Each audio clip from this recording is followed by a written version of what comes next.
Hi, it's Pastor Andy and our Friday preview. And this week is Hub Sunday. We are already, if you can believe this, we are already 2 months of the way through 2021. And I don't know, is it any better than 2020? I don't know. But as we think about that question, I want to take us back near the beginning of our daily videos. And I'll talk about this a little bit on Sunday, but this is the preview for it, right? So, back in late March, early April, about a couple of weeks into the quarantine period, our church, um, kind of went into a shutdown mode. On March 15th was our last Sunday together of 2020 until Mother's Day, and we've been going. Well, maybe not strong, but we've been going every week since. But in the middle of May and the end of May, I talked about the fact that we need to do more. And that's going to be the message this week. But it's not just going to be a message about doing more from just a random statement, kind of like I made back in those early parts of those daily videos that I was doing. No, we're going to look at a situation where one man who is reasonably known in the Bible, but probably not a lot known. But we're going to look at a story of his that really kind of would not have been there if he had not done more. Now, what does it mean to do more?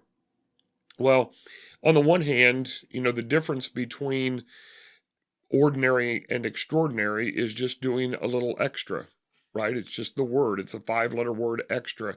If we add that to ordinary, we can be extraordinary. But sometimes doing more takes a lot more than just doing a little extra.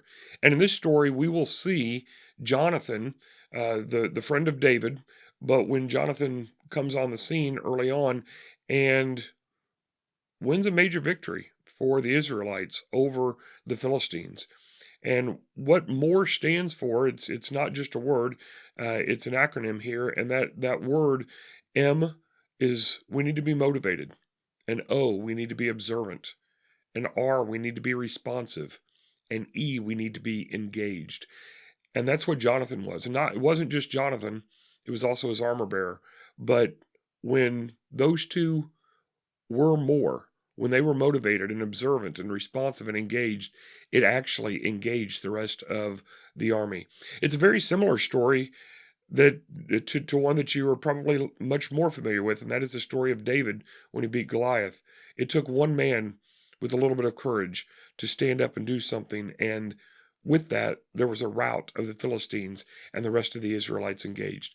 So we're going to be looking at 1 Samuel chapter 14 this week, and I would encourage you to read it at least like the first 23, 24 verses, whatever it is, but the story kind of continues on from there, but just looking at those first 23 or 24 verses, and that will be our focus for this week. So I hope you'll join us Sunday. It should be a little bit better weather than we've had a previous couple of weeks, so I hope you'll be able to join us, if not in person, online, so that we can all talk about, but not just talk, not just be encouraged to do more, but actually to begin doing more.